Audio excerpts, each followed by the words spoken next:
Yeah, my name is Shane Linehan. I'm COO of Tilltonic. So Tilltonic started out as an idea to solve a problem that one guy had who was running events, and it's grown into something much bigger. It's now a solution for a worldwide solution, or kind of so I hope.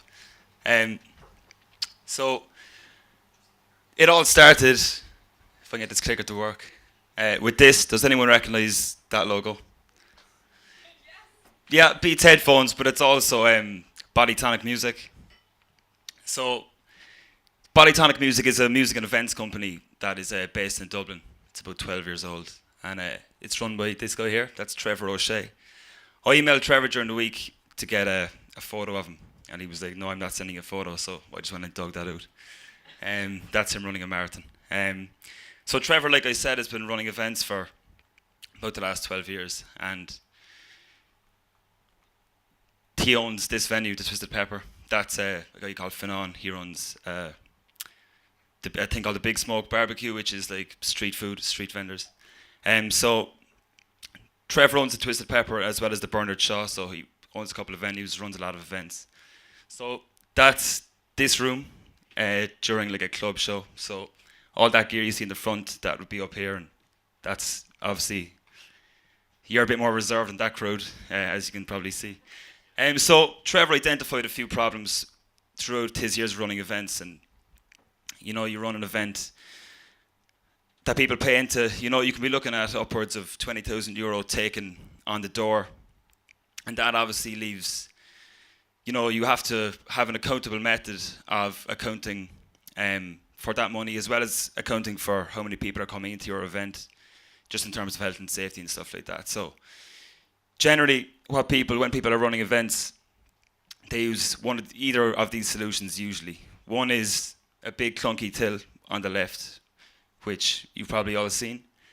And the other is just a pen and paper, which was what we were using. I've been running events for about 7 or 8 years now, and that's what we always used to use, just pen and paper, write down how much people were paying in. Or else we used to just use bingo tickets. And when you're running an event that's where people are paying maybe 20 quid a head, and it's an event that holds 500 people, you can be looking at a large sum of money, and you really want an accountable way of dealing with that. So, and another issue with running events is, you have to, for counting heads coming in, you usually use one of these, a head counter, and you usually give that to a bouncer on the front door. So if that bouncer leaves the front door to get a cup of tea or to deal with something in the venue, then he's no longer counting heads, he's gone doing something else. So that can be a bit loose too. So when smartphones came out and the app side of things started booming, Trevor thought, there's surely an app to solve this problem that would that you could use at the box office of events to account for the heads coming in, as well as tallying your cash and accounting for your tickets. So he came up with an app called Doortonic. So I know there's a lot of tonics. There's Bodytonic, Doortonic, Tilltonic. So if you think of Doortonic as like Diet Coke, and Tilltonic is like full-on Coke, the one everyone knows and loves, kilo of sugar. So Doortonic is, sorry, this is a bit funny. Doortonic is an app. It's a point-of-sales app specifically for running events. So like I said, it tallies your heads as they're coming in, and it'll account for your various ticket types as well as your cash. So I'll just run through very quickly how it works. So that's your setup screen. So you'd enter your staff name, event name, and your various ticket types. So it's open to, let's say you're using Ticketmaster, Eventbrite, whatever. It doesn't play any favorites. It's very open. So you'd enter your various ticket types that you have on the night, say guest list, full price, Ticketmaster, Eventbrite. And then as you're running the event, you'd press, so each of these tickets here is obviously a ticket type. So you'd hit each of those as the heads come in. It'd add up either your cash or your tickets. And it would give you an overall head count, which you can see towards the top, as well as your running total of cash on that night. So I got involved in the beta stage of this app. So I was involved in like the development and testing and stuff like that. So we had a few really big wins with Doortonic in that we didn't have to train. So obviously we use it here like religiously when we're running our events, you know, which is 7 nights a week.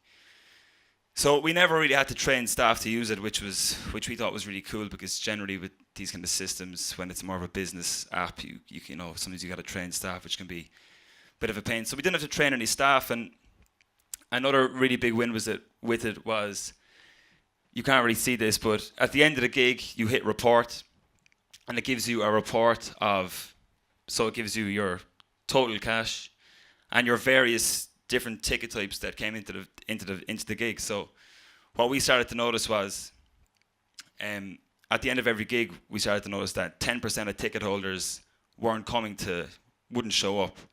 So that allowed us on busy nights to resell those tickets, similar to how an airline would oversell their seats. They usually do by about 5%. We noticed we were able to work it out and, you know, oversell all our shows, or some of our shows, by about 10%, which, you know, over the course of a year of you know, 3 or 4 busy nights a week, it adds up. I spoke about this guy, Fanon, a minute ago, who runs street food vending company called The Big Smoke. So we also have a few other, he runs that in the front of the Twisted Pepper. If you've come here before, you might have seen him. We also have a few other small pop-up businesses. We have this pop-up bar that operates in the lobby twice a week. And in the Bernard Shaw, you might be familiar with the Big Blue Bus. That one, it's a pizza bus. That one, it won Best Pizza in Dublin in the Irish Times a few weeks ago. So these guys were all having the same problem we were having running events before Doortonic, in that they were using pen and paper to account for sales, which is quite unaccountable. And we thought, you know, if we have Doortonic for running events, then why don't these guys use mobile point of sales that's for selling, you know, selling food and drink. And so I said I'd help the guys out, and I went and did some research, downloaded a few of the apps, and those are some of the biggest players. So you've got SumUp, Square, Vend, Cluey, there's loads. And I noticed one thing, they all took really long to set up. Some of them, you know, you'd have to enter, even if you just wanted to do cash sales, you had to enter your address, credit card details, and they were quite slow and painful to set up.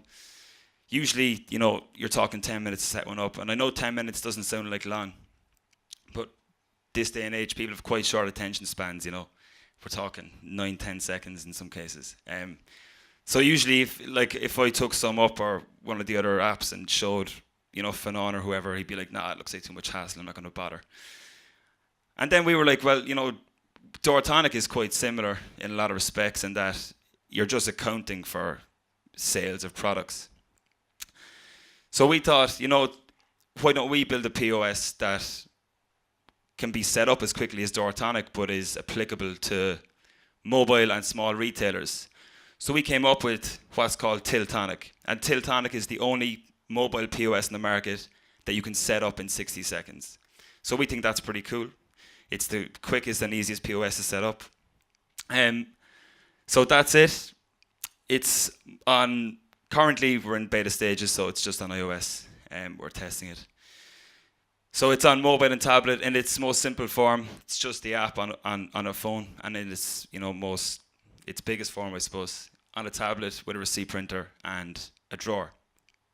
So our target market, typically any smaller mobile retailers, basically. So barbers, tradespeople like plumbers, electricians, people who run, you know, food stalls selling fruit and stuff. Picture that horse, it's a bit random, but if you've been to horse racing or if you've been to festivals, you'll notice a lot of pop-up retailers selling food and stuff. They'd be part of our target market. And hopefully, you know, down the line, we'd be looking at, you know, Ryanair or something like that, you know, who could, you know, they need a solid mobile solution. You see them on planes and they usually have like a really big clunky mobile device, and it's not really that quick or easy to use. So our long-term vision, we've got some really big plans.